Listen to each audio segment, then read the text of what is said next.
all you melanated beauties, sun-kissed by God's lips. This is Coy with your black tea sip. I'm sipping power to pour you the truth. Go grab your cup. Let's fill it up. All right, all right, all right.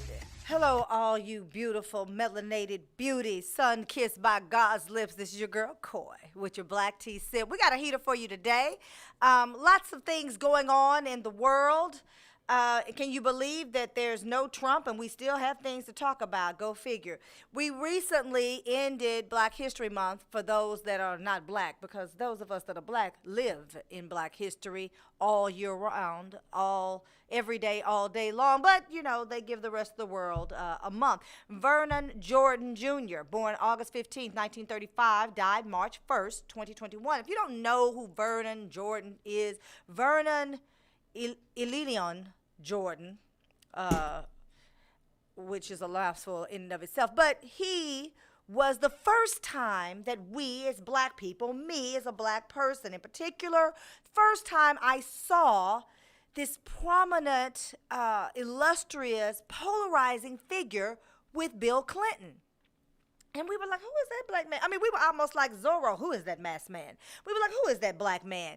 Vernon Jordan, who was a civil rights activist, and he worked, he was president of the Urban League, but he became a close friend and advisor to Bill Clinton.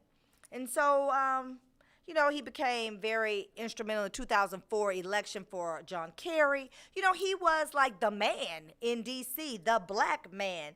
But reflecting upon his life and everything that he had done, I could not help but think about when the 1994 crime bill was being signed, and Clinton and Biden and others were celebrating the bill. Did Vernon not know what was going on? Did he not see the disparities between crack cocaine and powder cocaine, which ultimately led to mass incarceration? I'm going to talk about that and some other things a little later, but, you know, I want that to kick around in your head, because these are the things that as I approach being almost a century old, yes, that's right, boys and girls, ladies and gents, I just look good for my age, but I am going to be 49 this year in just a moment, and we're celebrating lots of 50-year-old birthdays, and my friends are looking absolutely gorgeous. And these are the kind of things that go on in these 50-year-old gorgeous heads. Like, were you not aware? All right, before we kick it all off, I want to talk about the PPP loans that many of us have kind of shrugged our shoulders at because we didn't really understand the nuances. And what we did understand is a whole lot of people were getting them and going to jail. We just heard about a woman in Houston recently, $3.7 million for something, anytime somebody black got a business, say enterprise run. And so she had some business, something enterprises. I just thought that sounded like a lie.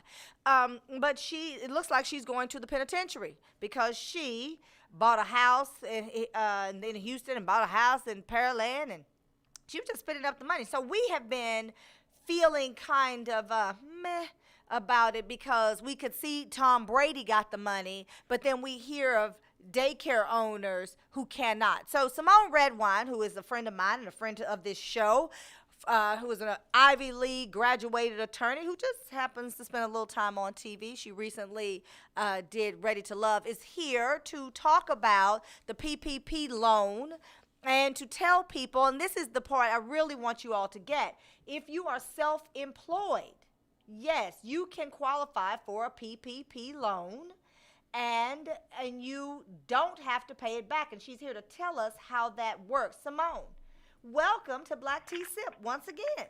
Thank you so much. Thank you so much. Can you hear me all right? We can hear you, yes. So glad to have you here. Okay. So glad. Great. Well, I'm glad to be back. Yes, so let's talk about how we can get this money, okay? Can we talk about that? Let's how to get the money and not go to jail? Bag. How do we get the bag from the federal government? Right. So the number one way to get the money and not go to jail is do not lie about the number of employees that you have, y'all. That is why you see these incidents of people getting in trouble with the law. They lie about the number of employees. So I really enjoy working with people who are self-employed. Why? You are your own employee. You know you. You're not lying about yourself. So a lot of people don't realize you don't actually have to hire any additional person. If it's just you, that is good enough. And the reason why is because we got to start with the purpose of the program. The purpose of the program is to help small business owners, not corporations, small business owners, because we are the backbone of America. Mm-hmm. So this is, in effect, almost like an unemployment or like a stimulus for small businesses to keep us afloat. So if it's just you, so let me use one of the common examples. If you're a hairdresser, if you're an Uber driver, if you're a barber, a DJ, even a stripper, okay, you are considered generally an independent contractor, okay? Strippers are independent contractors. We saw that girl fall off that pole, hit her head. Wendy Williams gave her like thousands of dollars so she could go to the doctor, okay? She and others are self-employed. And as a result, you're able to apply with just you as an employee. And guess what? It is forgivable. Okay, wait a minute. Stop right there. Stop right there. Let's talk about that. It's forgivable. Yes. So when we're talking about it's forgivable, you are saying that they can get the loan as a self-employed person or like a sole proprietorship, and they don't have to pay it back. Correct. Okay. Here's how. If you receive less than $50,000, which is what you'll get because if it's just you and you don't have any employees, then there's literally a one-page certification form that you sign saying, yes, I use this to pay myself. I used it as cash for me. That's it. You don't have to provide no proof of nothing. You don't have to submit a receipt, just this one-page document if you get less than 50. How simple is that? That's very simple. It's very simple because I did it myself. It's very simple. And I want to talk about some of the other myths surrounding PPP. One of the myths that I hear is, do I have to do a credit check? Nope. No credit check. There is no collateral required like most SBA loans because this is a special situation for the pandemic. Do you have to get your credit check for unemployment? No. Half America wouldn't get it. It's the same concept. It's the same concept. Similarly, do you have to pay it back? No, as long as you use it to pay yourself. What does that look like? Really, what that means is that next year, when you file your taxes and you have to list the amount of income, you have to include the amount that you received in this loan from the government. So the two things you got to do is claim it as income because it is. It is your payroll. That's why it's called Payroll Protection Program. So you have to list it as part of your income on your taxes next year. You have to sign the certification one-page form that says, yep, I used it to pay myself. And then the third thing is if you are getting unemployment, a lot of people say, but I got unemployment. Can I do it? You sure can. In fact, if you got unemployment, that's probably all the more reason why you need this. It's just that once you get your check for those weeks, because it's the equivalent of 2.5 months income, for those weeks, you can't double dip. So you don't collect your unemployment those weeks. You call in the unemployment and you say, hey, I got my PPP money to cover me for this week. So for the next 2.5 months, you don't claim both unemployment and the PPP. Does that make sense? Yes, that makes perfect sense. So now here's one of the things that has been going on and people have been very frustrated about is the fact that they are filing and trying to get these loans. And this is happening across the board, whether you're self-employed or not, and the banks are not giving them the loans. So how are we combating that as self-employed people? Well, first you got to read, okay? Sometimes we don't like to read. We got to follow instructions. One of the instructions, okay, one of the reasons most people were getting denied as a self-employed business owner is because you had a loss.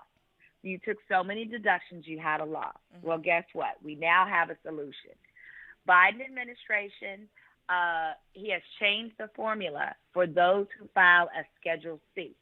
Okay. See, before it was calculated based on line 31 of your Schedule C, which was your net profit. Now it's line 7, which is your gross income, meaning your income before all your deductions. So, for example, if you are a truck driver or an Uber driver, it's the 1099 that Uber gives you that says your gross before you take anything out. That's great. So now that you can do that, the second problem is y'all are not using the right form. Go to my YouTube page, which is called Girl Is That Legal. I have a video on there and a link to the proper form. The right form is called the 2483C. It's called the 2483C.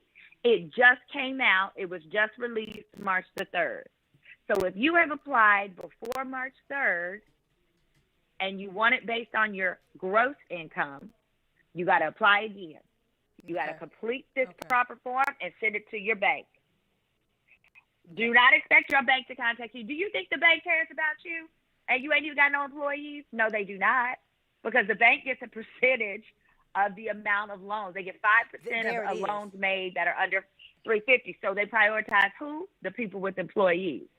So you have to go go to my YouTube, in the description of that video that you have there about the PPP and the new form. I have a link to get that form, complete it, send it to the bank. Say, hey, I want you to do this on my gross, not my net, so that you can get what's the equivalent of 2.5 months income. Okay. So, yes, ma'am. So now you also have a way for people to contact you, and you will walk them through that. How do they do that? Correct. So let me just say, for the people who are just joining us, you're just coming on, we have attorney Symone Redwine on, and she is helping self-employed people be able to go through the application process and get money up to $20,800 from PPP to help support you through this coronavirus fiasco that the Trump administration has perpetuated. So those of you who live in Texas, Mississippi, Montana, Iowa, North Dakota, anywhere, stay with me, because we're going to talk to Symone about how this affects those of us who our states are back open. But Symone, you were talking about being able to go to, because you allow people to come to you, you walk them through the process, and then you help them find the banks that specifically deal with self-employed people. Let's talk about that. Yeah, no, absolutely. Because part of the challenge is all of them don't want to do it, right? So we know that, we see that. It's truly unfortunate. But yes, you can contact my office. My email, the email to send it to is ppp@redwinelaw.com. My name is Symone Redwine. Yes, Redwine is my real last name. So you can send an email to ppp@redwinelaw.com. And we will respond to you. We will give you a link. You can sign up for a virtual session. We have virtual sessions where we help you. And then we also have some one-on-one sessions. It just depends on your budget. And guess what? The help is tax deductible. So I think you need to say that again for the people in the cheap seats. The help that she provides. The help is tax deductible. The help is tax deductible. Okay.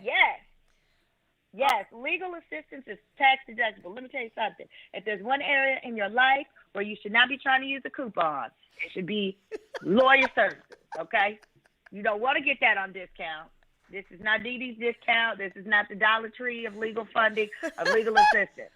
Oh, that is not what you want to do. No, that's how you go to jail, okay? Like that, no, go ahead, Symone. Go ahead. I was saying I was so sad to see Miss LaDonna. They trying to take Miss LaDonna to jail, because I love Miss LaDonna's bar. And let me see, it's called the Amali Bar. I'm actually going to be there this weekend on Sunday, unless the feds have shut it down. They have a very good brunch, so I would like y'all to support that business. If you're in the Houston area, it is very delicious. They have great chicken wings.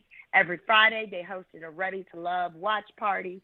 And actually, she is steadfast that she has not committed any offenses. But I will say this, because sometimes what happens, she has a ton of employees, okay? Mm-hmm. One of the things that she owns is a bar called a Molly Bar. It is 3 levels. It is popping. You cannot run a bar without a lot of employees. And what a lot of people, I want to say this because I don't want people to be scared away from applying. What happens is you are automatically audited if you receive over $2 million. Now, I have a feeling most of your listeners, as smart as they may be, are probably not getting $2 million from the PPP program. It's just a guess, okay? Although you all are great. But I just want to say, So first of all, I'm sure her account was tagged because she got over 2 million. It's a mandatory audit if you get over 2 million. And then secondly, she owned more than one business that applied for PPP. So when that happens, you are highly likely to be audited, okay? So that's why I really encourage my clients. I say, pick one of your business, your highest earning business, and just apply for PPP through that. I'm not saying you can't apply for both. It's totally possible.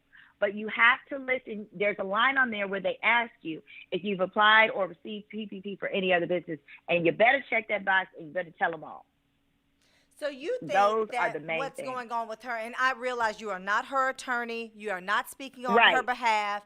We're just having No. a conversation like we would normally do over the phone. So you are saying, because I did open it up. So in Symone's defense, I didn't call her name, but I did bring up the fact that we've seen on the news, and they're saying she bought a house here and she bought a house there, and she got $3.7 million. And so Symone is speaking just as a citizen, certainly not representing her or speaking on her behalf in any way.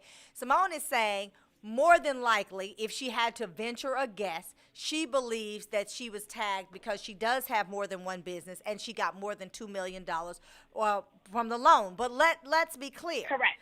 Tom Brady also got more than $2 million and said he was not returning the money. So, we need to be fair and to address it all. So let me ask you this, Symone. Yes. So you know that Texas, Governor Hot Wheels opened Texas, and now we are synonymous with a state like Mississippi, which should make every Texan cringe. But we're also aligned with North Dakota, Iowa, and Montana. And so they all opened before we did, Mississippi and now us. How does the PPP loan affect those persons that are in the state of Texas, since Texas is now open for business? It doesn't. I mean, it doesn't affect in any different way because it doesn't change the purpose of it, right? Right. The purpose is to assist those to keep you open, to keep you going. Now, just because your state open doesn't mean in the past you hadn't struggled. Right. Now, there is a line on there where you are certifying and you're saying you need this to assist with continuation of your business, okay? But so just because the state said you can open doesn't mean it's not difficult to do so. Because there are also certain areas, certain types of businesses where people still feel like, this is still a little bit unhealthy. Or, like, for example, some hair salons. Everybody don't want to sit up in that hair salon waiting all day. They're still often operating at reduced capacity. Right. So the answer is it doesn't matter. And also, it's important to know the PPP money can be used for purchasing protective equipment. It can be used for masks and sanitation of your business and all of that stuff, in addition to payroll. And if you're self-employed, I just want to emphasize this because people are saying, okay, payroll, I don't have any, I don't have payroll like that. I don't have employees. If you're self-employed and you get the money is for you to live on, to support yourself. Yes. Because that is your salary. So let's be clear. If you get that money, if you are self-employed and you have 0 employees, if you get that money and you go buy a car tomorrow, you can't go to jail for that. Here's why. It's your payroll. What would you do with your payroll if it was your payroll? Buy a car, pay your child support, these things. Pay your daycare. Pay your daycare, take care of your family, go to the grocery store. So because it's just you, it's your payroll when it's yours. See, also, a lot of people keep saying, well, do I have to have an LLC? No, you don't have to have an LLC, nothing. If you look at the application, you'll see it has a box on there that says self-employed. There's another box for LLC. There's another box for sole practitioner. You don't have to have any of those entities. You can literally just be, I sell water bottles on the corner of Denley and Lynn Haven or Hampton and Illinois, and I make money from that, and that's self-employed, and that's your job. The thing of it is you have to be willing to pay taxes on that money because, remember, you're going to have to say next year this was income you received. So if you one of the people that like to run around not paying your taxes, then just get away. Get away. Don't even apply. This is not for you. This is for people that like to follow the law and just want their due so they could be made whole during this terrible, terrible pandemic. So, thank you. And for those of you that are just joining us, we have Symone Redwine on, and she speaks in very clear terms, but she is a licensed attorney, graduated from Cornell Law School and Ivy League School, Yes. my dear friend, like my little sister. But she does give it to you raw and unfiltered, and she gives it to you in a way that's digestible and palatable and hilarious. So, if you're just joining us, we're talking about the PPP loan. Self-employed people can get it. If you made up to $100,000, you qualify for $20,800. It does not stop your unemployment, right, Symone? They continue. That you just don't file Correct. for 2.5 months, and then you pick up your Right. unemployment again. And Symone is saying you can contact her if you have any questions, and they have virtual Yes. meetings, or you can do a one-on-one where she literally walks you through every aspect of it. So, Symone, tell them again how they can get in touch with you. Absolutely. Email ppp@redwinelaw.com. ppp@redwinelaw.com. You can also text us at 214-372-7348. 214-372-7348. That's right. And if it We'll all get you else right. fails, you can hit me up on YouTube or Facebook, or email me, and I will put you in touch with Symone. Symone, thank you so much. I Thank you. appreciate it. Anything else I've going on enjoyed it. with you that we should know about? Any new developments? Anything you want to share? Yes, honey. Yes. If y'all don't get in there and get this Texas rent relief money, we all went through this terrible, terrible snowstorm in Texas. But a lot of people don't realize there is each county has been given money under the CARES Act, but so has the state of Texas. I want you to go to texasrentrelief.com. If you are in need of assistance with either your rent or your utilities, you can get up to 6 months assistance. Even if you are right now in the middle of dealing with an eviction suit or any of that from your landlord, although they cannot put you on the street until the earliest March 31st if you filed the right paperwork. But just go to texasrentrelief.com. You can go there. You can apply for, like I said, up to 6 months rent relief. If you are a landlord and you have tenants that owe you back money, go on over there. Apply there. You can do it for your tenants. Work with your tenants. And guess what? That check's going to come straight to you, Mr. and Mrs. Landlord. So, yes, I just wanted everyone to know about that resource as well. All right, you're always a wealth of information. So you can go to Symone's. How do they find you? Instagram, Facebook? How do people find you? Go to my YouTube channel, subscribe there, which is called Girl, It's Not Legal. And you can subscribe there. But then also, you can add me on Instagram at Symone, Symone Redwine. So they can ask their questions All right. there. And Symone is always doing these little helpful hints. And she'll be back, I'm sure, to share some other things with us. But Symone, it's always a pleasure. Love to have you back real soon. Let me know when you're still. Symone's a jet setter. She's actually, I thought I was catching her in between planes, but apparently she'll be here another few days. So y'all go ahead and hit her up. Yeah, I'm gone. I just had to take my COVID test. Me into the Maldives. You were so I can go give me a little tan. You were also in Mexico for a little while during all of the freezing. The Texas sure blizzard. was. So did you fly somebody Let me out? tell you why. Did you fly? I know you were saying you were going to fly someone out. Did you end up flying anybody out? Did anybody go? I did. Oh yeah, I did a giveaway, and I gave away a trip. I actually made it round trip to Cancun. Because guess what? So my granny taught me. She said, you got to look at what rich white folks do. Don't listen to what they tell you. Watch what they do.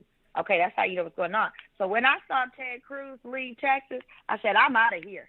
I got to go. Because he knows way more than us. And if he says I'm leaving this country, I said, I'm out of here too. So I took my talents to Cancun as well. He came back. I stayed. Because I know good and well, the only reason he came back is because y'all shamed him into He got busted. So I stayed. He got busted. I had to stay because I wanted to drink water. Well, I mean, I felt like if you got to boil your water, I might as well stay in Mexico, you know?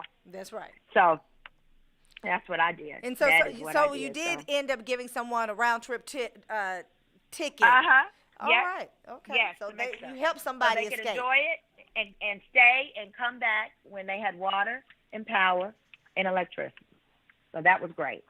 Yes, that was Miss Brittany. She was very, very grateful. I'm sure she Based was. out of Houston, Texas. Was she one of those people that had no water and no power and no heat? Because some people had either or, and then some people had nothing. Correct. I think she went through an either or stage. Okay. All right. Well. Correct. And remember, at least in Houston, I was one of the people who we lost. We went to a hotel. We got to the hotel, and then the hotel lost.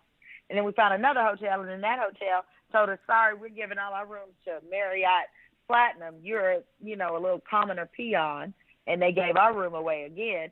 So I was just like, at that point, I said, fine. I'm just go to this third world country because they're going to treat me better.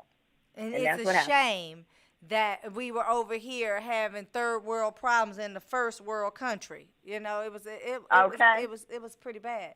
I didn't have the experience that other people had. I'm going to leave it at that. But I did see where you were trying to help somebody escape. Y'all, this is Symone Redwine. She's always fun to talk to and always a wealth of information. This is Coy with the Black Tea Sip. We're going to take a break, and I'll be right back. Stay with us.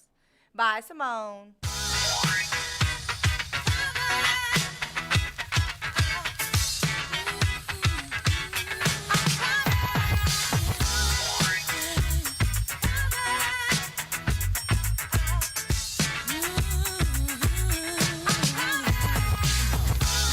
Who's hot, who not?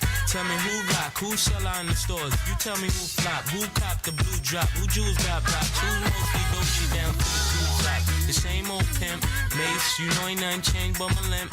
Can't stop till I see my name on the blimp. Guarantee a million shells full of level up. You don't believe in Harlem World? Double up. We don't play around, it's a bet, lay it down. Didn't know me 91, bet they know me now. I'm the young Harlem with the Goldie sound. Can't no PPP, hold me down, cooler. School me to the game, now I know my duty. Stay humble, stay low, blow like Hootie. True pimp, spin no dough on the booty. When you yell, there go Mace, there go your cutie.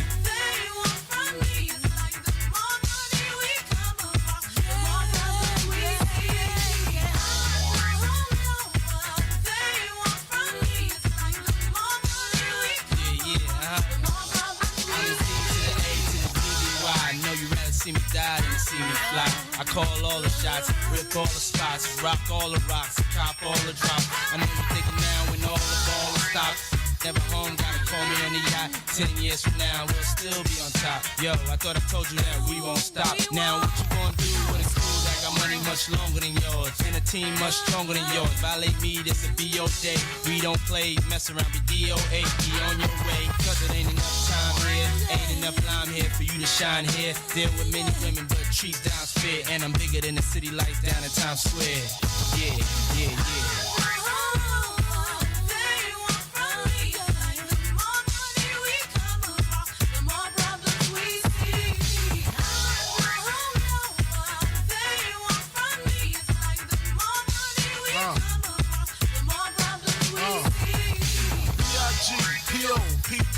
No info for the DEA. Federal agents mad cause I'm flagrant. Tap myself and the phone in the basement. My team supreme, stay clean. Triple beam, miracle dream. I be that. Catch a seat at all events bent. In holsters, girls on shoulders. Playboy, I told ya. Me and Mike's to me. Bruise too much, I lose too much. Step on stage, the girls boo too much. I guess it's cause you run with lame dudes too much. Me lose my touch, never that. If I did, ain't no problem to get the where the true players at. Throw your rollies in the sky, waving side to side, and keep your hands high while I give your girl an eye. Player please, lyrically, C, B-I-G-B flossing, jig on the cover of Fortune, 500. It's my phone number, your man, I got the know, I got the dough, got the flow down, pizzazz, platinum plus, like Zizak, dangerous on Trizak, leave you with Zizak.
Nourished skin is healthy skin. Simply Ardor skincare products provides luxurious nourishment for your body. Indulge in rich scrubs and body butters and top it off with our sensational and unique aromatic lines of sprays and roll-on fragrances. It's simple and lovely. Simply Ardor. Love is real. Just spread it. Get our best.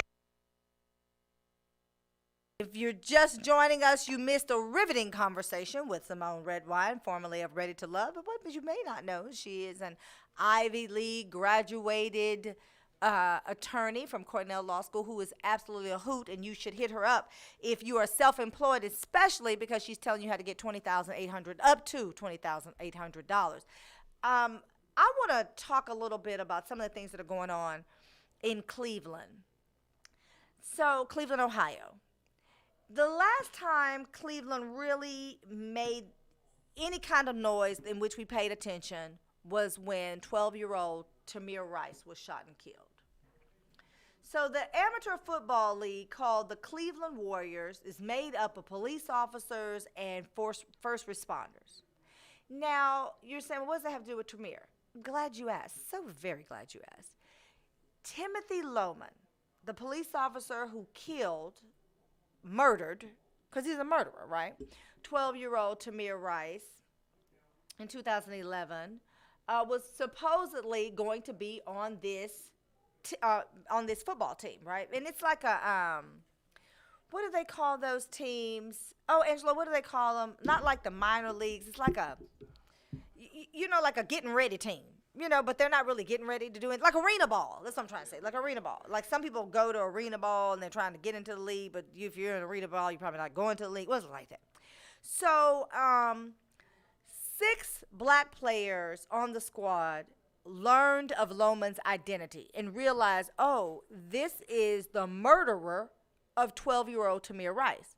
Now, if you were living under a rock and you don't remember what I'm talking about when I'm talking about Tamir Rice, remember he was outside. There was no school that day because it was snow on the ground. The baby was bored. He was outside. And he was playing with a toy gun.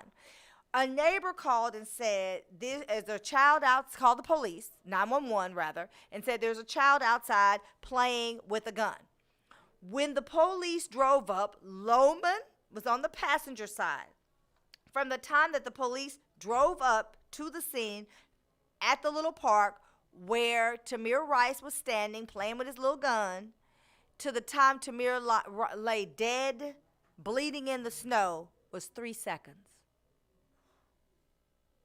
So, 1001, 1002, 1003. He's dead. They pull up, 1001, 1002, 1003. He's dead. You can't even drive up to a scene and put your car in park in 3 seconds. You still trying to make sure you navigate into the right spot, right? So they roll up, they shoot him, they kill him dead. Well, Lohman has not worked. He was a full-time police officer since 2017.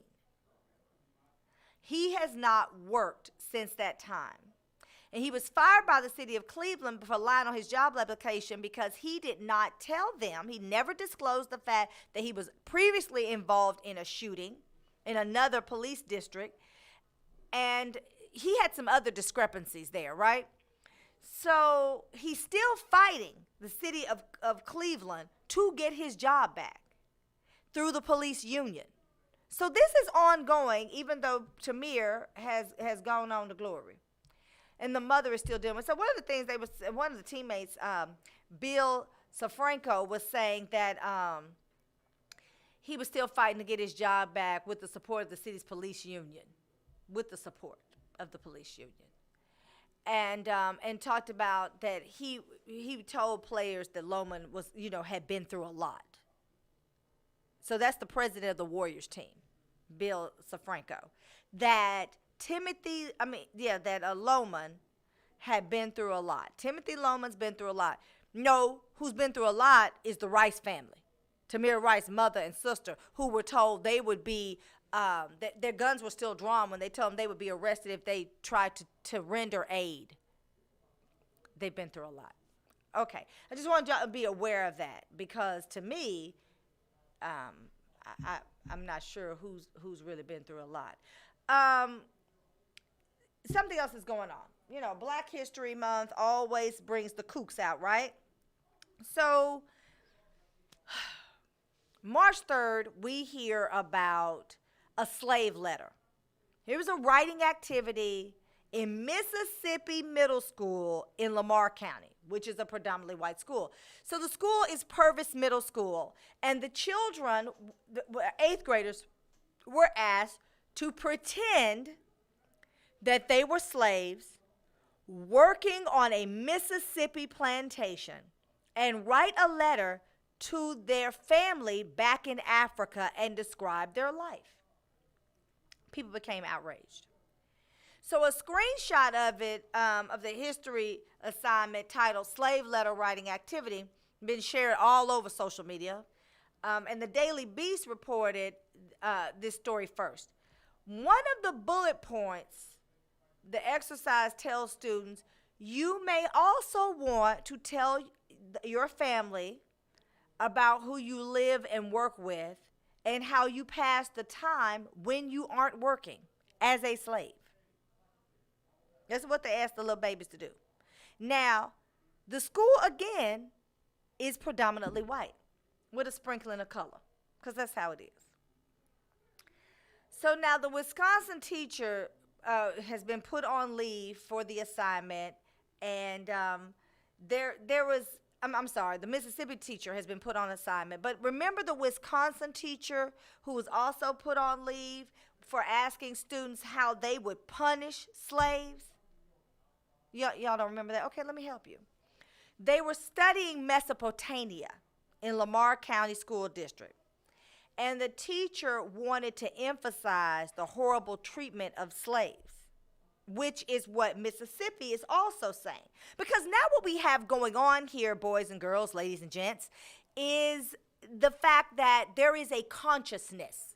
There is a movement afoot to recognize the disparities of treatment between black and white.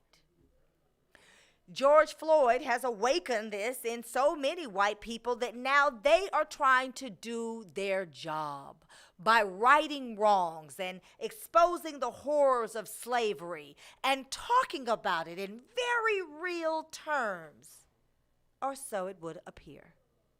Here's the problem. They don't have the information to be effective. Actually, this is not a bad assignment. So wait a minute, black folk, hold on. Hey, whoa. Hold on. Let me get it all the way out before you just become outraged. Here's the thing. They don't have enough information, but the assignment could have been a real teachable moment if they had had the right context. And it seems that what is missing is the context. If you want to show your students how horrible slavery was to gain empathy, then what you do is you talk about slavery as a whole. And you certainly don't wait till Black History Month is over. You know, Black History Month is over on February 28th, and then on March 1st, boom, let's talk about slavery, and you write a letter to your family as a slave. Hold on, wait a minute. There are ways that could have happened. What you would have wanted to do, instead of asking them to put themselves in the position of a slave, because, children cannot, what you ask them to do is chronicle it.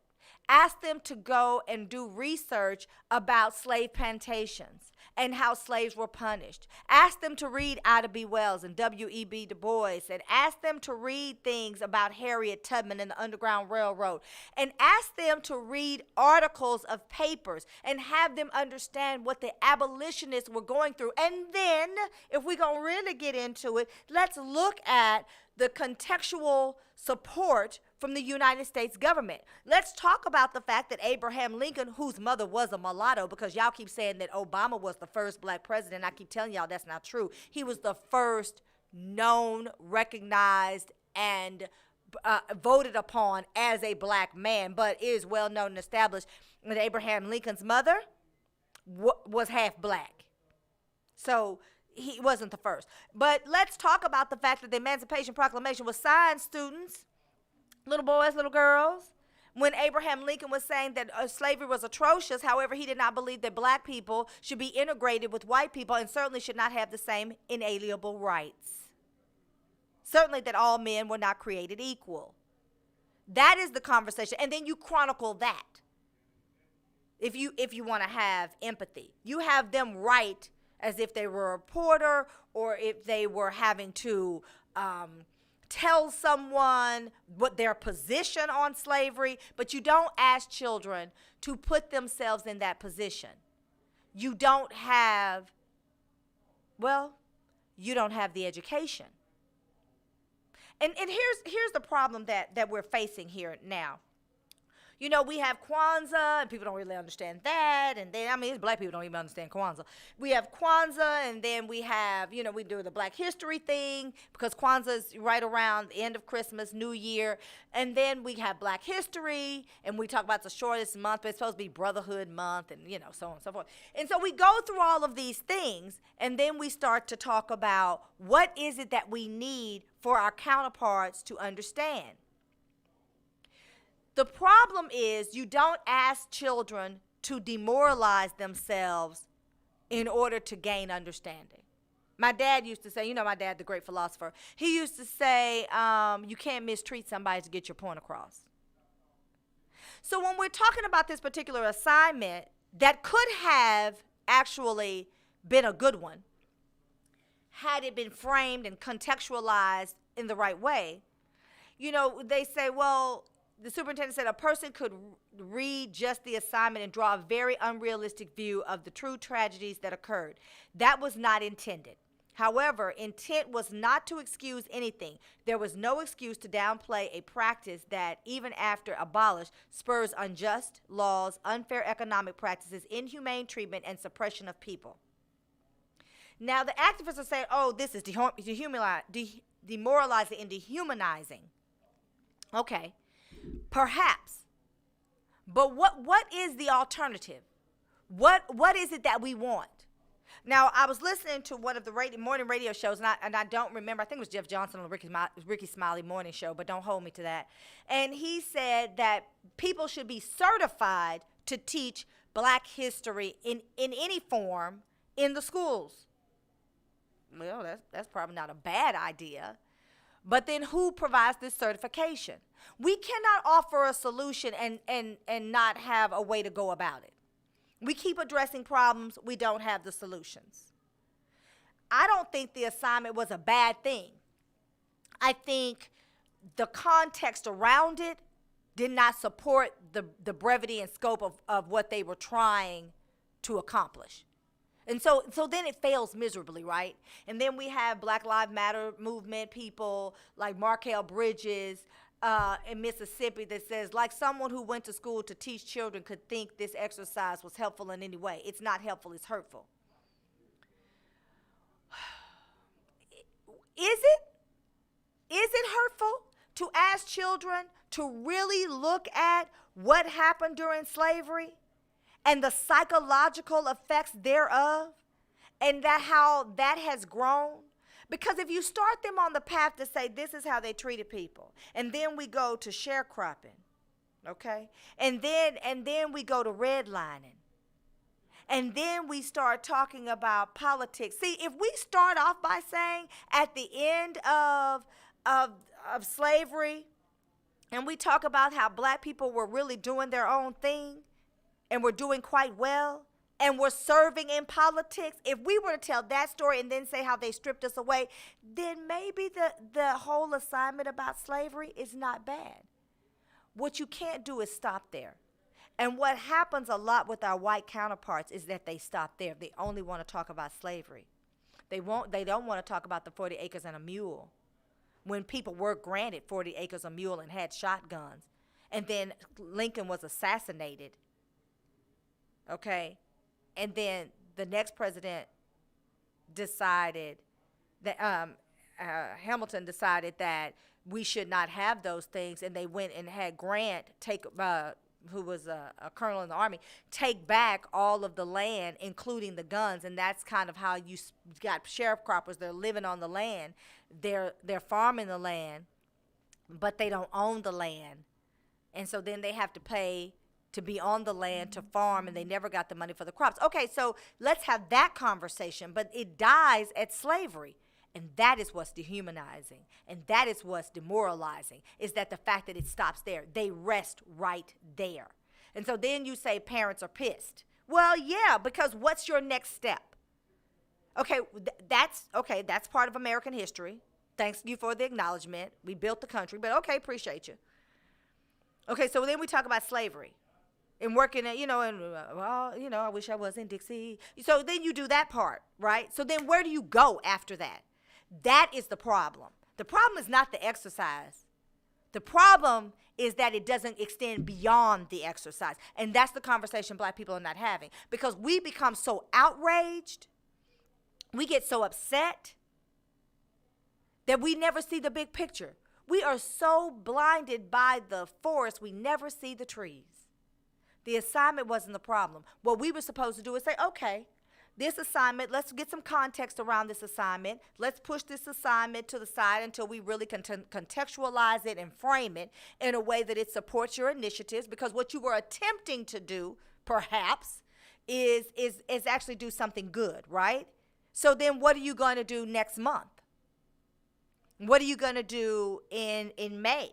What are you going to do in next August? See, that's the real conversation that's not being had. And so then we get stuck. We get stuck, and then we start talking about, they want those children to pretend like they were slaves. And then we have the situation with the little boy in Plano. I'll talk about it in just a minute. This quote the Black T said, we got to pay some bills. We'll be right back. Stay with me. Go grab your cup. I'm going to fill it up.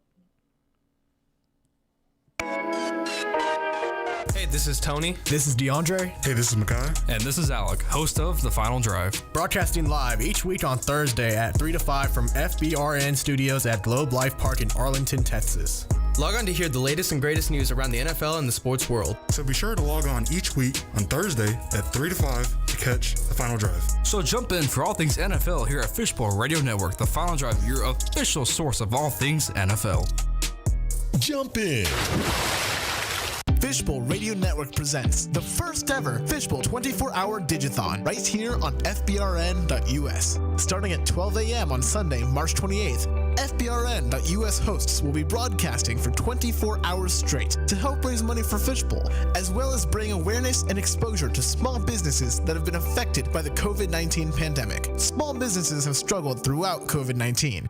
And Fishbowl wants to help you and your business by giving you free exposure on FBRN.US, which reaches millions around the globe. Want a part of the action? If you own a small business, come visit the studio or call in on March 28th from anywhere in the world to 817-633-4880. And you can be a part of the FBRN Digithon, where you can enter drawings and enjoy some food with the Fishbowl family. Be sure to log on Sunday, March 28th for our 24-hour Digithon on FBRN.US. Jump in. Fishbowl Radio Network wants to congratulate the Red Pill Experience, this month's show of the month on Fishbowl Radio Network. Jump in every Tuesday from 3 to 4 p.m. Central Standard Time and start streaming the Red Pill Experience on Fishbowl Radio Network, the most listened to internet radio network of its kind. Hello, I'm Bill. I've been in the financial industry for over 30 years. Now I share my passion for helping others become more financially educated. Why are so many people interested in what I share? Because like others, I've discovered who the financially free are and who they are not. But most importantly, I've determined how ordinary people can become financially free. If you're struggling with living paycheck to paycheck, drowning in debt while struggling to save for retirement, then I can get you the support you need. By joining the Mustard Seed Financial Literacy Series membership, you will get access to my financial courses. Hey, don't worry, I'm not going to teach you how to become a financial consultant, but I am going to show you how to get out of debt, how to raise your credit score, and how to put savings away for retirement. My courses are simple and easy to follow at your own pace. So join today at abetterwaytogrow.org. That's abetterwaytogrow.org. I'm going to show you a better way to grow. Hello, we are It's About the Kids Incorporated. We are a 501c3 nonprofit organization that operates out of Dallas, Texas. Our mission is to focus on the kids of today who will become the youth of tomorrow and the adult of the future. Today, tomorrow, the future. Empowering the community one family at a time. You can reach us at all social media platforms at It's About the Kids or online at www.itsaboutthekids.org. Where we mentor a child, save a life. Hi, this is Diane Marion Eunice, and I am a licensed marriage and family therapist. For the past 9 years, I have worked with over 300 couples in the areas of sexual health, communication, and conflict resolution. If you are interested in rebuilding connection and intimacy with your partner, please contact me today. I can be reached at 682-201-8175, or you can email me at diane@letstalkrelationships.org, or visit my website at www.letstalkrelationships.org. And remember, you can't heal if you refuse to deal. I'm not saying I'm going to rule the world or I'm going to change the world, but I guarantee that I will spark the brain that will change the world. And that's our job. Done. Tell me why. Why can't we live together? Tell me why. Why can't we live together? Everybody wants to live together. Why can't we live together? Hello, all you melanated beauties. Sun-kissed by God's lips. This is Koi with your black tea sip. I'm sipping power to pour you the truth. Go grab your cup. Let's fill it up. All right, this is Koi with your black tea sip. If you're just joining us, we were talking about in Mississippi how the teacher instructed the students as a writing activity to write as if they were slaves working on a plantation in Mississippi to their family back in Africa, discuss the trip, the Middle Passage, and discuss what they do when they're not working on the plantation, and talk about the people they live with and who has become their family. And so I'm saying it may not have been a horrible assignment had it been contextualized properly, and if that was not the end of it. But the reason, and people are like, wait a minute, it's horrible, it's outrageous. I mean, you know, you've got the Mississippi, Jarius Adams, the president of Young Democrats in Mississippi, and said it's extremely tone deaf and inappropriate to have middle school students put themselves in the shoes of slaves without proper context. Proper context. It does not matter what the intent was. The impact is the only thing that matters. Well, what exactly is the impact? Adam says if he were a parent of a student in the classroom, he would be pissed, and that's his words, not mine. There are proper ways to educate students about the history of this nation. That was not one of them. Well, what is the proper way? Because the slave writing activity is you know, they were talking about just a month after Madison, Wisconsin school was placed a teacher on leave for creating an assignment asking students how to punish slaves appropriately when they were discussing the Mesopotamia. So I'm saying some of that needs to happen if it's properly contextualized. I know when I served on the work group after I served on the mayor's task force to remove Confederate monuments, right?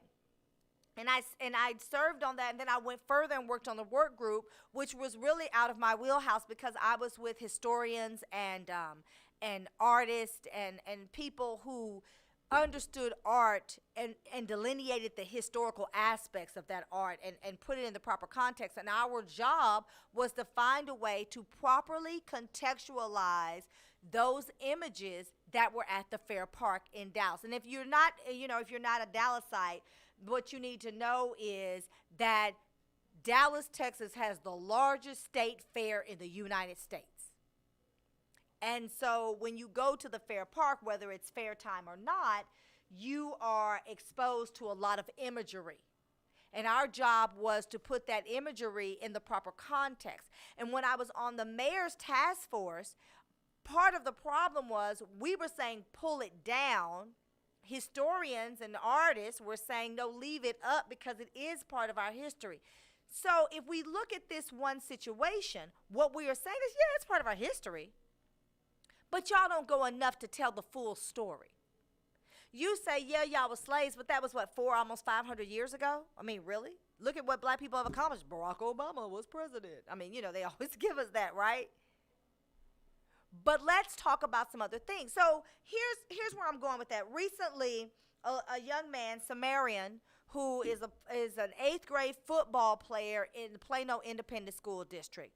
We saw the images, and Angela's going to try to find the video if you can. We saw the images where he was talking about, they were talking to him about how to, that he should drink urine, right? It was their urine.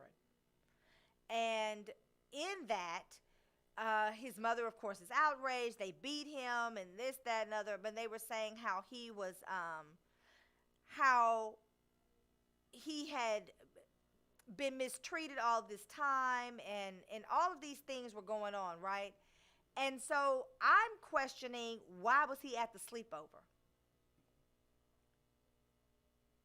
Why was he there? I'm not saying that he should not be able to go, right? I'm not saying that. I'm saying that why was he there if he's had all these problems and he's been bullied all this time? I'm saying that it should not be that you allow your child to go away from you when he's already been exposed to some horrors. But I'm hoping to get the mother on, because I think that she's going to be able to shed some light on it. And I think that what we need to do is look at, where are we educating our children? Because the school that I mentioned in Mississippi was predominantly white, but the person who was outraged was the black mom. Why are we sending our children to these schools? Do we believe that these schools are actually better? The schools where our children are being mistreated? Is that what we think? So with that being said, we need to play a very real, active role in how we are educating our children. I know y'all about to get mad, but the truth doesn't care who tells it. This child was traumatized beyond belief because these kids brutalized him, taunted him, beat him, and then had him drink their urine to be accepted. Now, if my child's already experiencing bullying and the school is not doing anything about it, and let's be quite clear, Plano does not care. Plano does not care about black people. I'm going to be like Kanye West when he was talking about Bush that time. Plano Independent School District does not care about black people. I had cousins that went to Plano like 100 years ago, because all of them are much older than me. And they talked about the things that happened, and they played football. Now, they were big kids, like 6'1", 6'2", so, of course, the treatment is going to be a little different. Big, menacing, both of my cousins that went to Plano Independent School, high school, they're huge. This little boy is a lot smaller. And we all want to be liked and accepted. And we have to teach our children that being liked and being accepted should not come at a price for your dignity. We also need to hold our mothers and fathers accountable when they come to us and they say, hey, look how they're treating our children. Why is your child there? Because this is what happens in Plano. Plano is notorious for mistreating children. Now, does every child that in Plano Independent School District have these problems? No. Not everyone. Can every child over there tell you about something that happened to somebody that they know if it wasn't them? Absolutely. So, same thing with Frisco. I came to y'all, over a year ago, and asked you to support my friend Eva Coleman because she built a nationally recognized program and they tried to push her out. She's black. So I used to live in Frisco. So listen, I'm not saying no, don't do it. Don't live in those places. I used to live in Frisco.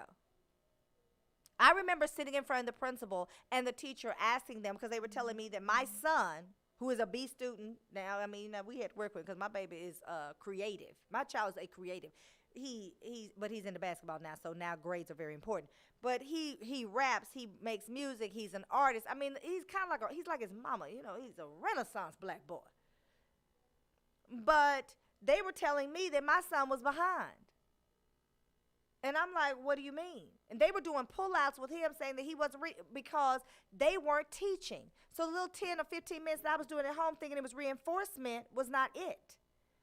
Because I sat in front of the principal in Frisco ISD and his first grade teacher and asked, why are y'all not teaching the blends? Where are your spelling words coming from? She was just pulling them out the ether. And when I said, why are you not teaching the blends, I promise you, the principal said, what do you mean by the blends? It's been a long time. I guess I forgot. Huh? At, rat, sat, cat, mat, it, pet, met, ret, set, it, pit, sit, mit. Those are the blends. I guess it's just my good old HBCU education at Powell Quinn College. Shout out to the late Dr. Wilburn, who studied at the feet of Juanita Craft, who we left there, we could teach rocks. I don't understand why we keep putting our children in these positions. I'm hoping that we'll get a chance to have the mother on, and she'll set me straight about some things, because you do want your child to have a good education. And you should be able to live in a place and your child not be brutalized and tormented. These have long-lasting effects. So we need to be very careful about what we expose our children to. Angela, we have the video? Okay, let's pull up the video, and I want y'all to see what I'm talking about when I said we have to be careful about what we expose our children to. So real quick, it's just I had a hard time finding the actual video. I think they've done a good job of removing it off of internet. But okay. This is just kind of like a Twitter video, someone kind of commenting while it's playing in the background. Okay. Hi guys, I'm Symone Redwine, big sister, and I'm here to tell y'all why I'm trying to get justice from. Symone has been bullied, harassed by this group of boys that he so-called called his friends. He got invited to this so-called slumber party to where they all was going to have fun, listen to music, and eat. Instead, they decided to wake him up out of his sleep to make him drink urine. They decided to record him drinking it and sent it out to a bunch of people. They also will beat him with a belt, attacked him with BB guns, and a white coach at Haggard Middle School took his inhaler from him to where he couldn't even breathe. So I decided to step up because we need a change. I made a petition that is in my bio on Instagram, and I also posted the video basically explaining what happened to him. Symone is not doing fine, but we still need change and justice for him. We are filing a lawsuit and press charges. We're going to get justice for Symone.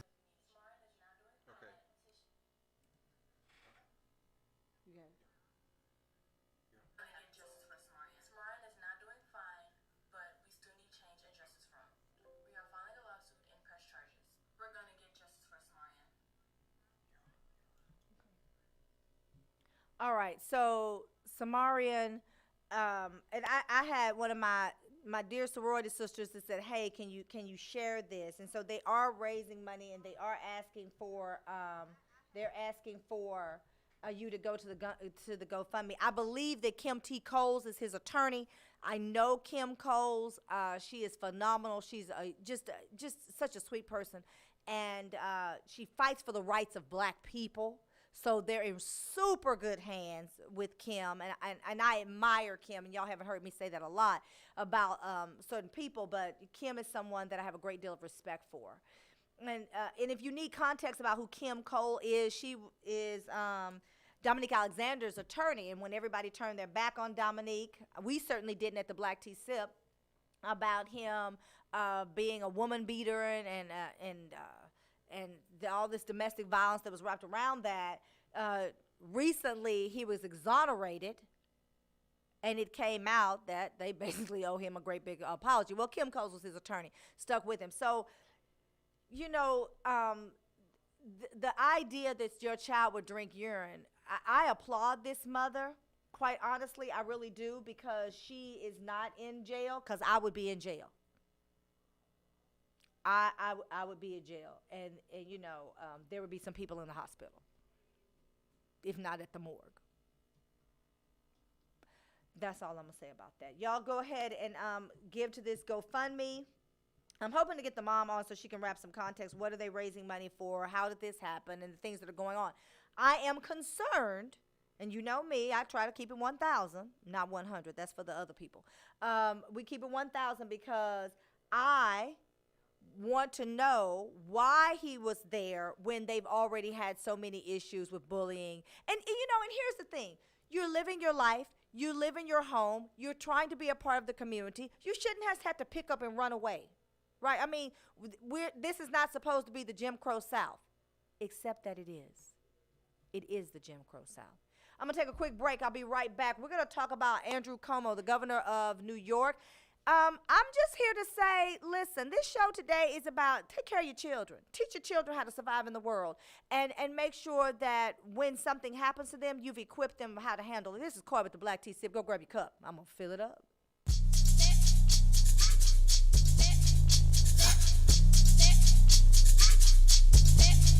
I'm going back to the South. I'm going back, where my roots ain't watered down.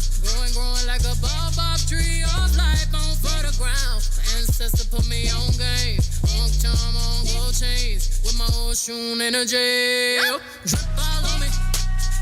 Uncle da she keep it. Holla, don't I smell like such a non-chopper instant.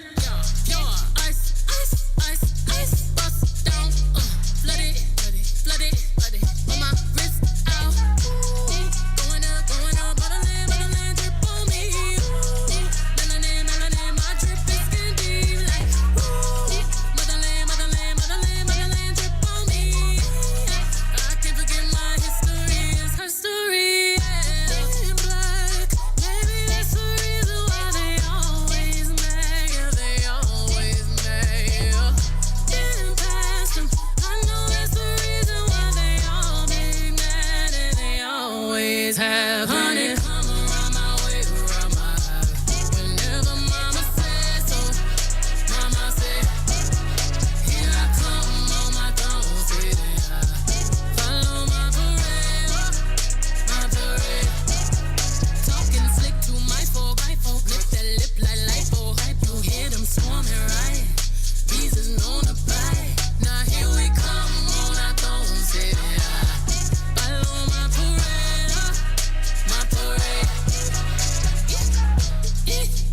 On for us, all black, all chrome, black on, black tits, mad black.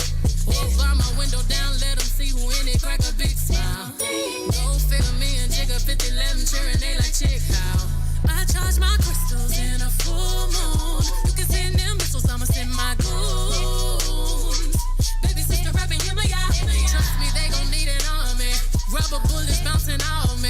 Made a picket sign up your picket fence. Take it as a warning. Waste beats from your Uber. 400 Billy, that's a Musa.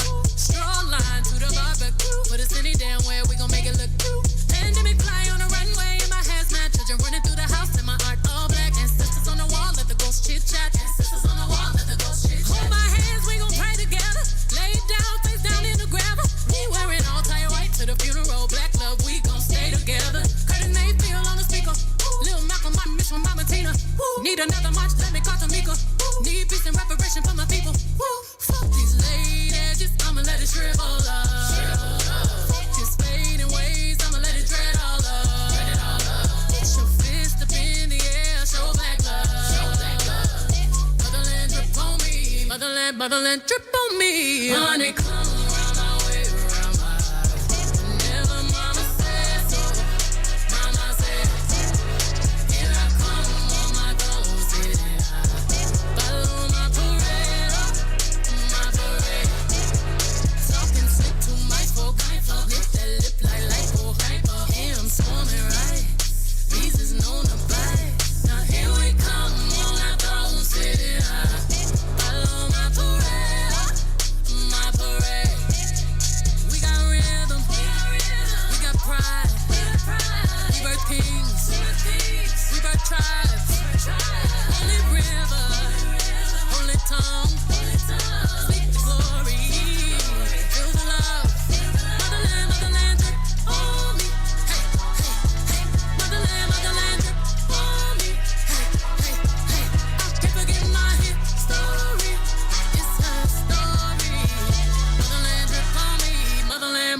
drip on me. Honey, come around my way, around my house. Whenever mama said so, mama said, here I come on my throne, sitting out.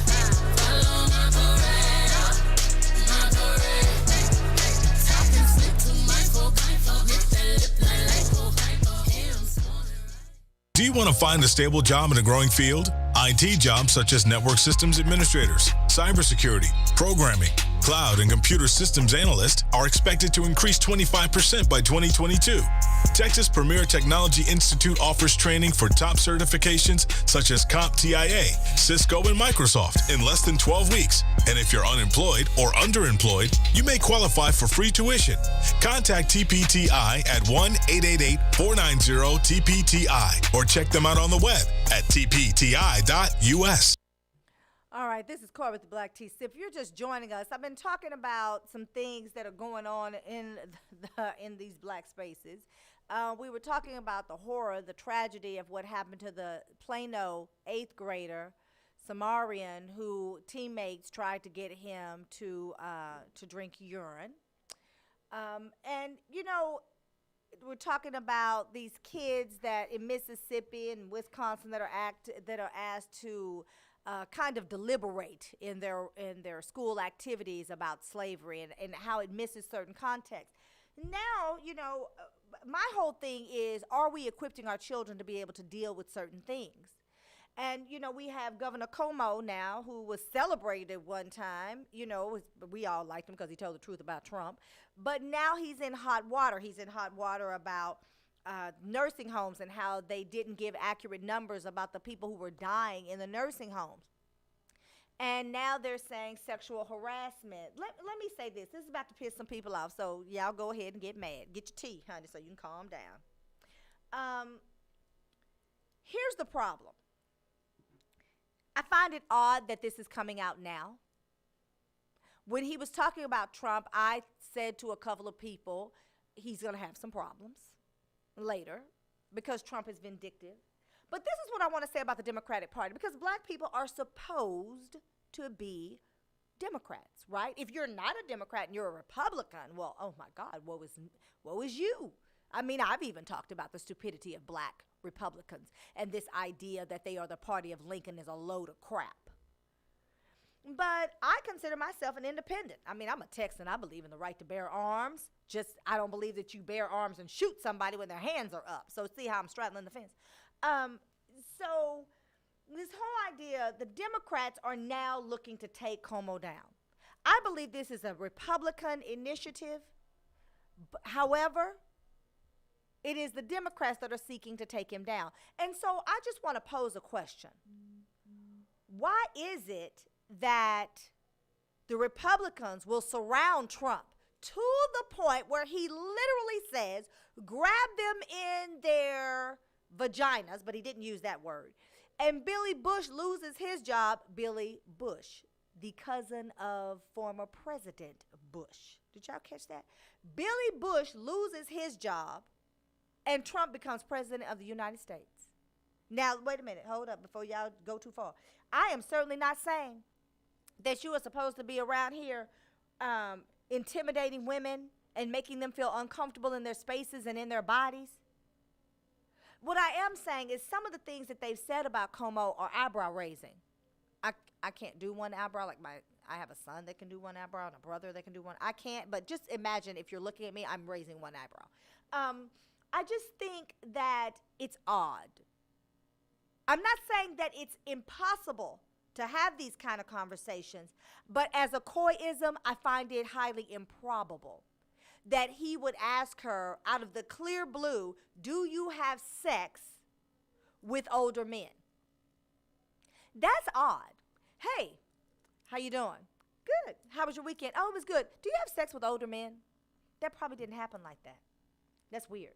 So what I am saying, and I know people are about to get mad at me, I am saying that I believe the conversation was entertained. Now, can you entertain a conversation and be uncomfortable simultaneously? Absolutely. Absolutely. So just like I think we ought to teach our children and protect them and not allow them to be in these spaces, like the white school who said write a letter as if you were a slave, and Plano, which should be multicultural, but it's like the multicultural is pushed to Frisco, and Plano is allowed to remain, for the most part, lily white, even in their exposure. What are we teaching our children? How are we teaching our children how to deal with these kind of things? And so this young woman, who is a sexual assault survivor, was placed in a compromising position with Andrew Coumo. And the question, and one of the things he asked her was, do you have sex with older men? That's weird. How was your weekend? Do you have sex with older men? It's just weird, right? The conversation was entertained. So are we teaching our girls how to deal with these kinds of conversations? We have a lot to deal with. I give you that. We have to teach our boys how to respond to the police, but we also have to teach our girls how to respond to the police. And we have to teach our children, boy or girl, how to deal with racism, how to deal with sexism, how to deal with ageism. And yes, it is a lot on parents, but these are the kinds of conversations that need to be had. And I'm going to be honest. I was shocked when I asked someone very close to me, very dear to me, if they had had this kind of conversation with their daughter, and he said no. And I was like, well, your daughter's going into the medical profession, and doctors are horrible. I know, because I've worked in healthcare since 2008. And they've said some really horrible things. But the difference is my mother equipped me and my father equipped me with how to deal with it. And so I'm wondering, in this conversation with Andrew Coumo, what was her response? Did she go along with it because it was so uncomfortable? Because I do not want to dilute or minimize the fact that she quite possibly was very uncomfortable, especially if she's not attracted to him. And then even if you are attracted to him, what does that sound like with, how are people going to view you that you're just sleeping your way to your job? So you could actually want to entertain it and be very uncomfortable because of the dichotomy of the relationship, right? That can happen. But what I'm curious about is, how are we talking to our boys and our girls? Okay, so let me give you an example, because I'm all about sharing the experience. I have two boys. One is recently a teenager. When he was playing soccer, 5 or 6, they were falling all over each other. And something had happened in a school in another state, and they were raping as a form of hazing other boys. And I said to my 5 or 6-year-old son, sometimes boys will do things when you're playing sports that make you completely uncomfortable. And they'll tell you this is what you have to do to be a part of the team. They are a lie, and you tell your mama.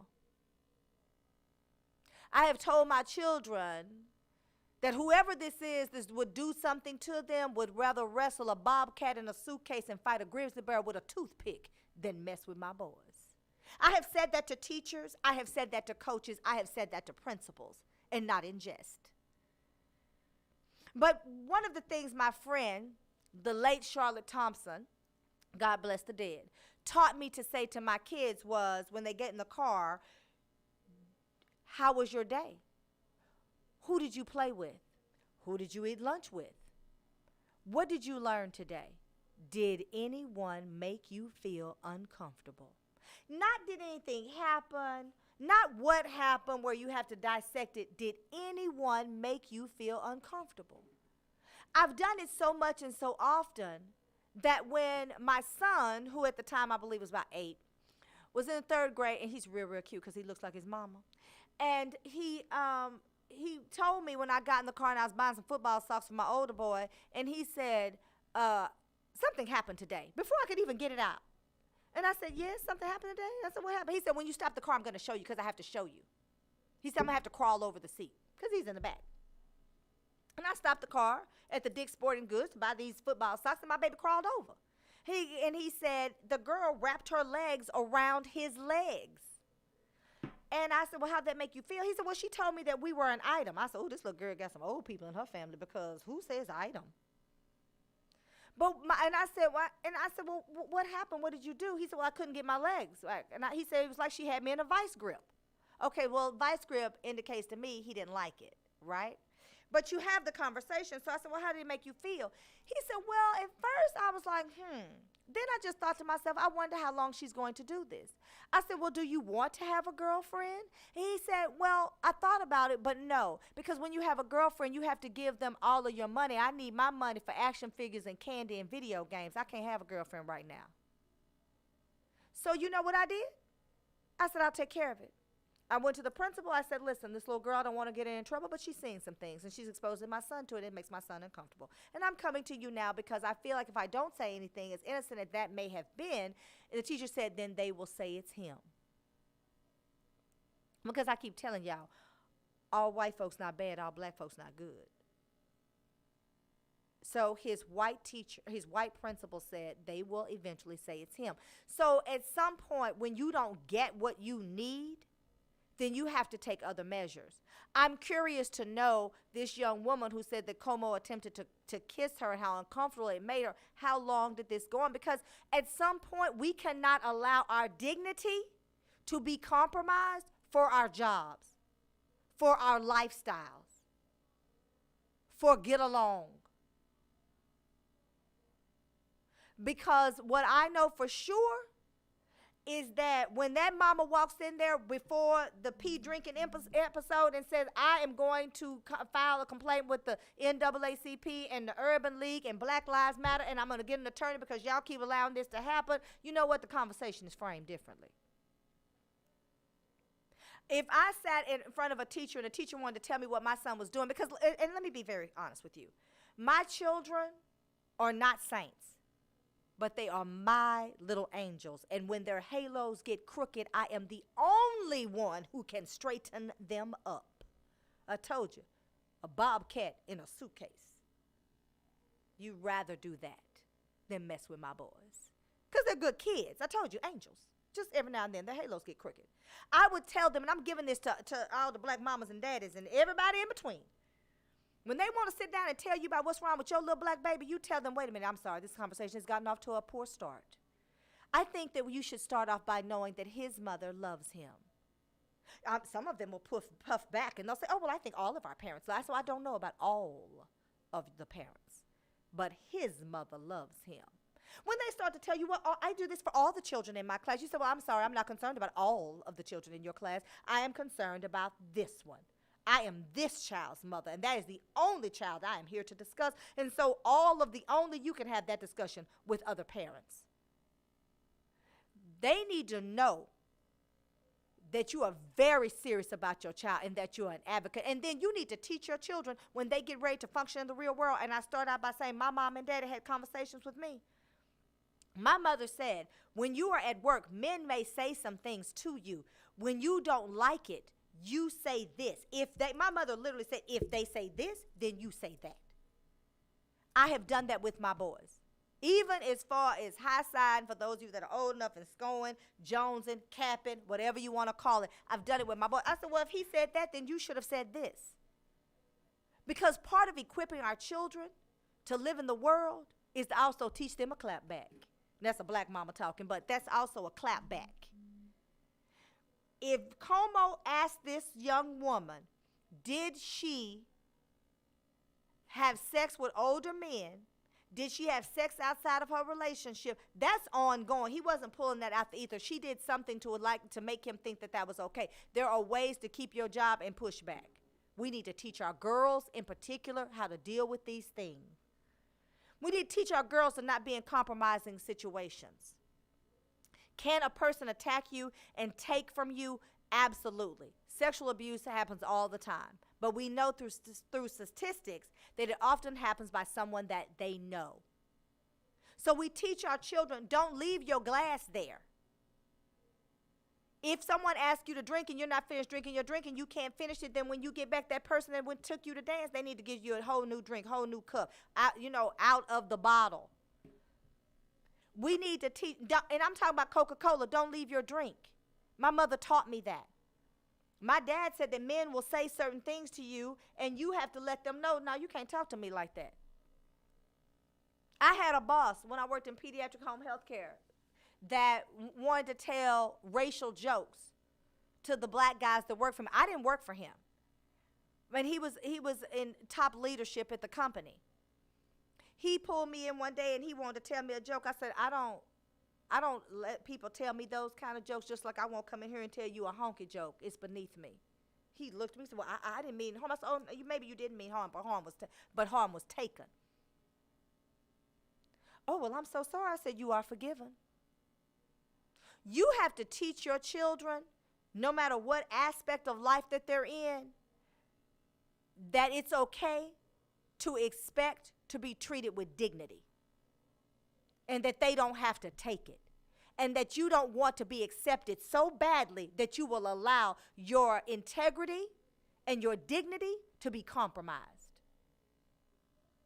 We are seeing far too much of that. I started this show off with Vernon Jordan, who I admired until just recently. I had to stop and take stock of how he felt about the disparities of cocaine and crack and sentencing and who was doing what. Because one was considered white and one was considered black. And where did you fall, Vernon, as a top advisor in the Clinton administration? We cannot allow our jobs to compromise what it is that we feel like makes us whole. Katie Couric said after one of these housewife shows to Andy Cohen, when they were talking about Matt Lauer, and they said, is there anything that he did that you didn't want him to do? She said, well, I wish he would stop pinching my butt. What? Pinching your butt? You're Katie Couric. And then Andy, shocked and messy as he is, said, well, did your husband know? She said, oh, yeah, he knew. You wish he would stop pinching your butt. This is a direct quote. I'm not making this up. And then she says, my husband knew. So your husband allowed you to get pinched on your butt every day so you could keep that 7-figure check coming in? I can tell Sunshine that someone sent me an inappropriate messenger message, and he goes ballistic. My son was about 2 years old, and I was in my dad's truck, and a guy drove up when buying gas, and he said something about, I think he said something like, I used to have a truck like that or something like that, or he made a comment about the truck, and my son said, what did that man say? I said, I don't know, and he said, get in the car, Mommy. He was 2. We're not being protected. We're not teaching our sons to protect. And we're not teaching our daughters that they're worthy of the protection. And when the protection is not there, what you're supposed to do about it.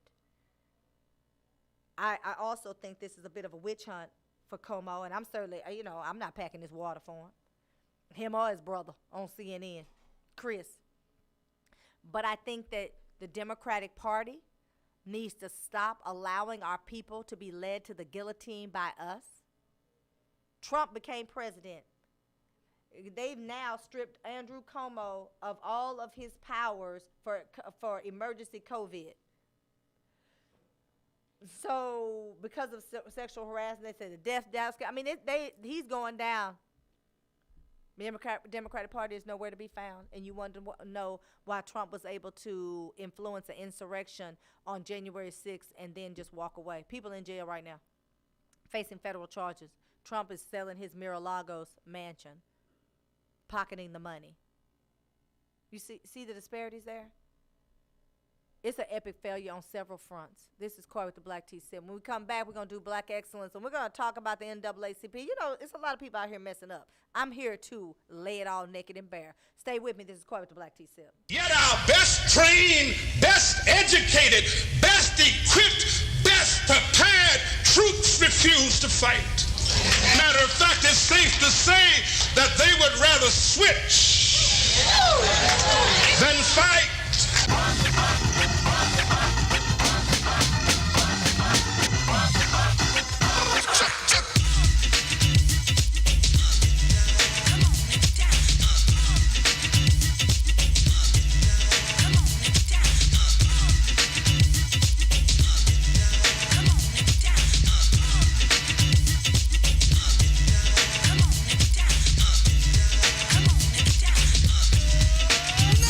Ain't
fearless. We can't get careless. You say, what is this? Our beloved, let's get down to business. Mental self-defense of fitness. Don't rush the show. You got to go with what you know. To make everybody see. In order to fight the powers that be. Fight the power. Fight the power. Fight the power. Fight the power. Fight the power. Fight the power. Fight the power. We got to fight the powers that be. All right, this is Cora with the Black Tea Sip. If you're just joining us, we talked about PPP loans. If you're self-employed, get in touch with Symone Redwine, Symone, and red wine, like you drink one word. We're also talking about, you know me, I'm on my soapbox today. I'm talking about the responsibility of parents in teaching your children how to function in this world. Well, I'm going to go a step further. 23andMe has been a big thing, right? Everybody wants to get their ancestral roots.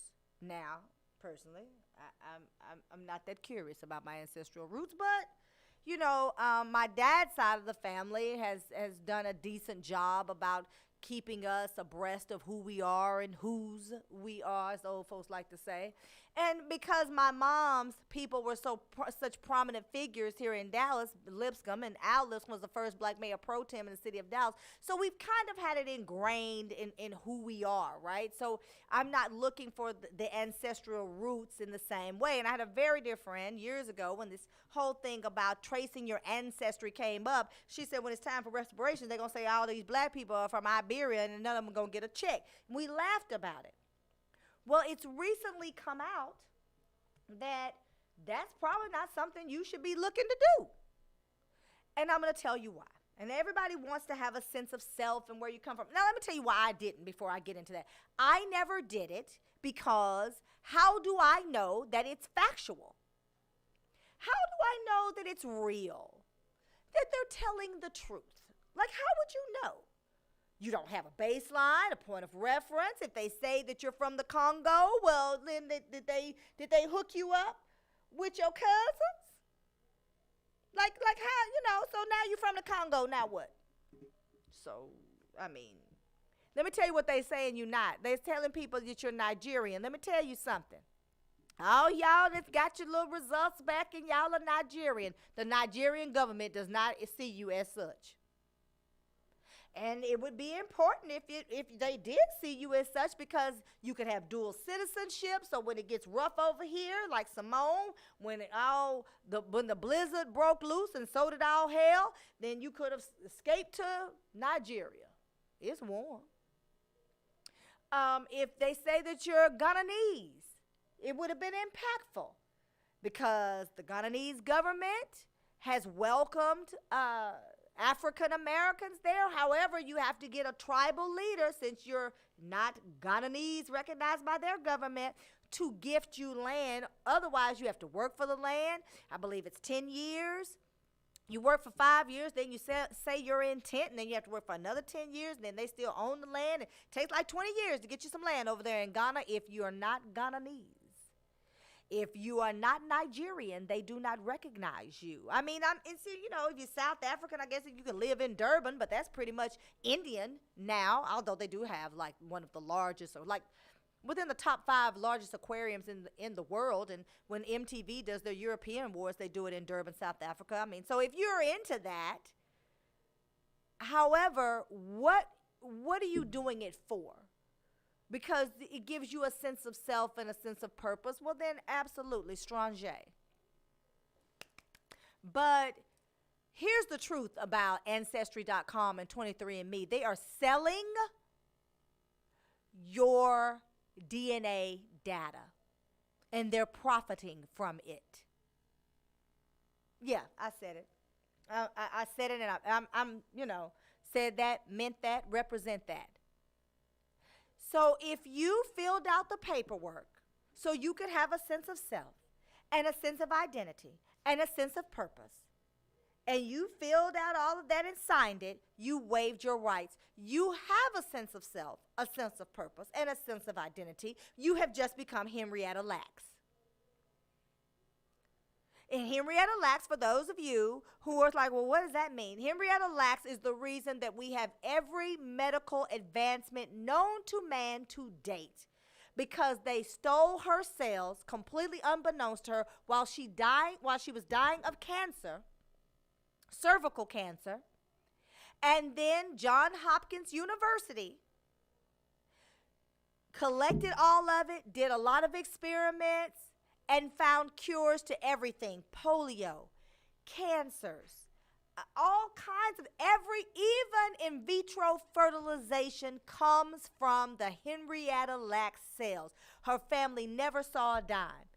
And to add insult to insult, and insult tripling the injury, they then went to her family, her children, and they drew blood, telling them they were trying to see if they too were going to die of cancer. See the fear-mongering?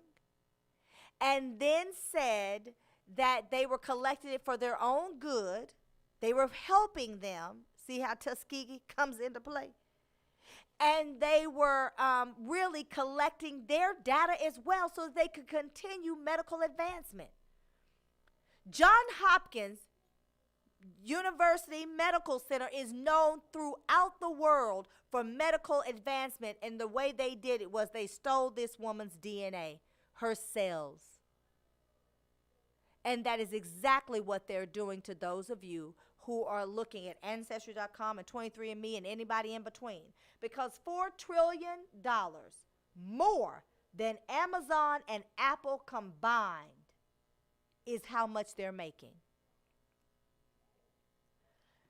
There is mass data research being collected from your data, being distributed throughout the world. And then they say, well, we don't have identifiers. Yes, they do. They have identifiers. Your age, whether or not you have other health ailments, where you're from, your address. They have, even if they don't put your name and they put an identifier there, they know where you're located. If you did it, and your mama did it, and your daddy did it, they have your immediate family, and from that you may have a long distance cousin somewhere you don't know anything about. They've connected that. They know your medical data, your DNA strain. This is factual. You all have to stop jumping on the bandwagon and just getting involved in all of these things without researching them. And yes, I'm absolutely on my soapbox because I've had enough. I've had enough of them trying to decide that you are not owed the dignity of being told the truth. Your body is at stake. You know, GlaxoSmithKline did a partnership to the tune of $300 million. And they're saying, well, we're not going to share any profits with the people who actually provide the data that helps us make the medical advancements in technology. You are Henrietta Lacks. So much so that the United States government, let's pull up the document. I've got two. I want to pull up the first one. The United States government said to the military, do not do that. It's not a good idea. And y'all just out here willy-nilly just signing your little rights away, just going ahead, filling out the paperwork because you want to be able to say, oh, I did it too. Oh, I'm from I don't know, Madagascar. Now what? You gonna go to Madagascar and meet your long lost relatives? Probably not. These people don't even know you exist, and they don't care. So if you look at the documents that we're sharing, it says these genetic tests are largely unregulated and could expose personal and genetic information. This is from the United States government telling the military not to do it. It goes further to say outside parties are exploiting the use of genetic data. Y'all think I'll just be out here just saying something? I spend a lot of time thinking and more time reading. Y'all need to stop. You are putting yourself at risk. When I said you were Henrietta Lacks, you are. Because the federal government is telling the military not to do it. And you know who they're talking about when they say outside parties? Because many of the United States genetic companies are partnering with the Chinese companies. Okay, so this is what you need to know about China. China is a communist nation.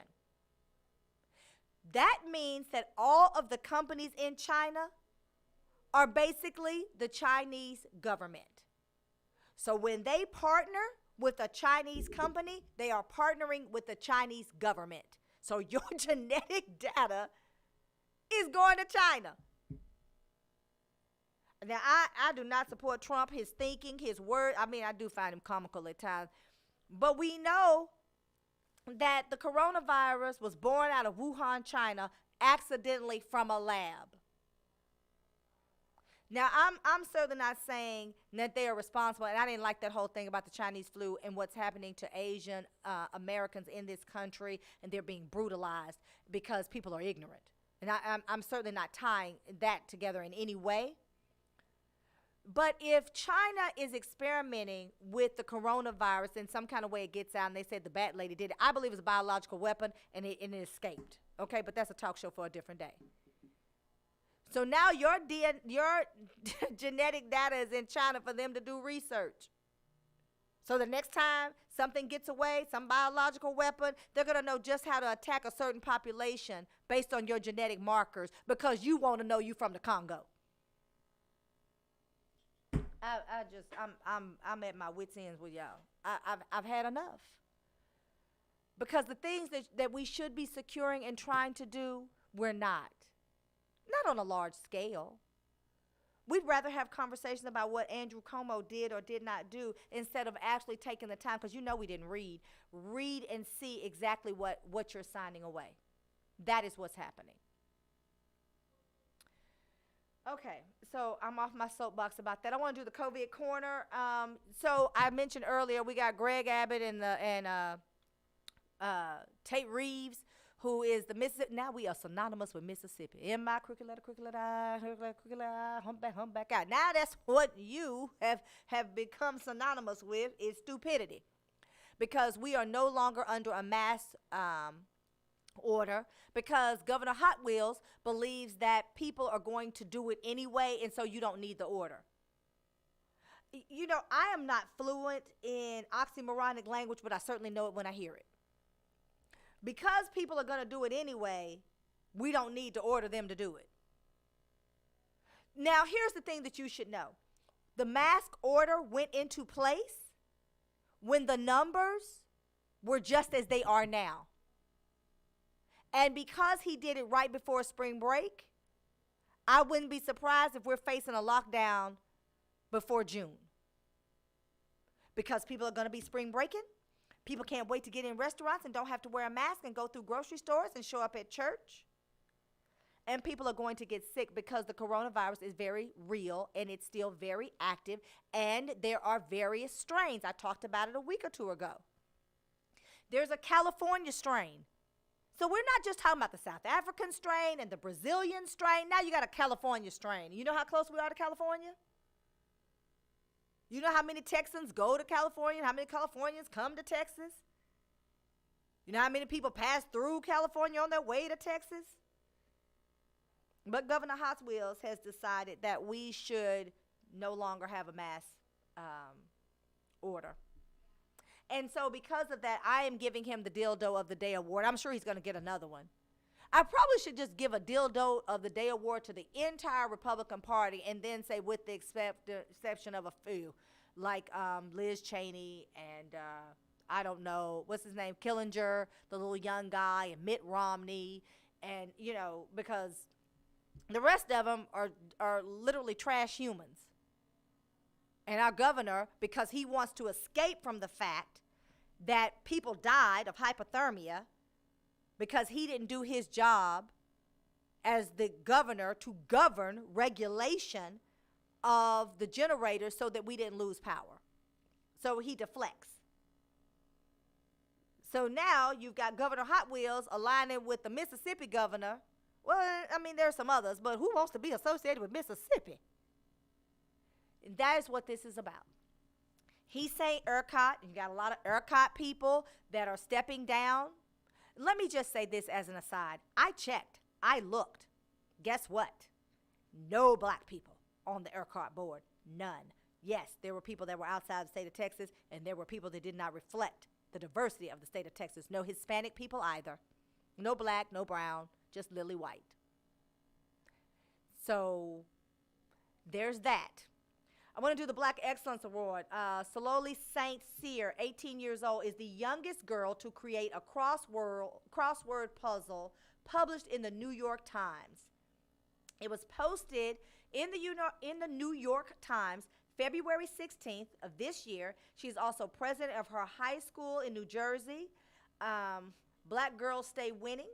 This week, we're shining a much needed light on this young woman. She's a senior, and she's in New Jersey, and she's also an honor student, and she plays lacrosse. And so I just want to give a shout out to this beautiful young woman who, I've tried to do the New York Times crossword puzzles, and I can never finish them. I don't know all the words. And then I find myself cheating and looking at Google, and then I feel bad about myself because then I'm like, well, are you supposed to cheat on the crossword puzzle? But this young woman has it all down pat. She is doing exactly what she's supposed to do, which is make the rest of us look bad. So she is getting the Black Excellence Award. And so because of that, I want to mention Amanda Gorman, who is also paving the way and also letting us know that even with a speech impediment, because she stuttered, you can still find your way to rise above it and to be stellar and to show excellence and to represent black girl magic, much like this young woman is doing. We need to give a shout out.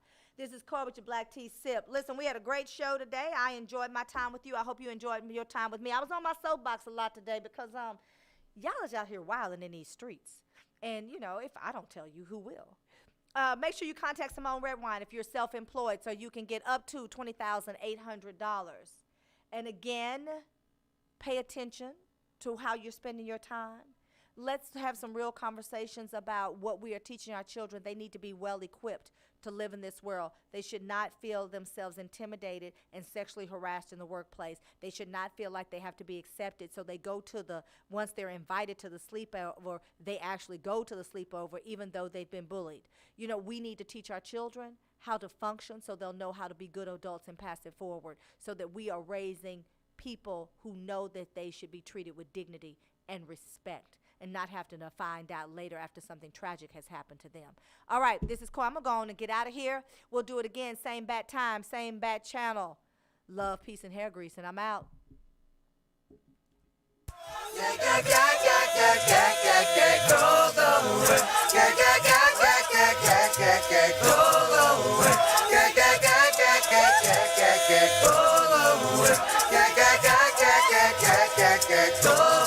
We just wanna party.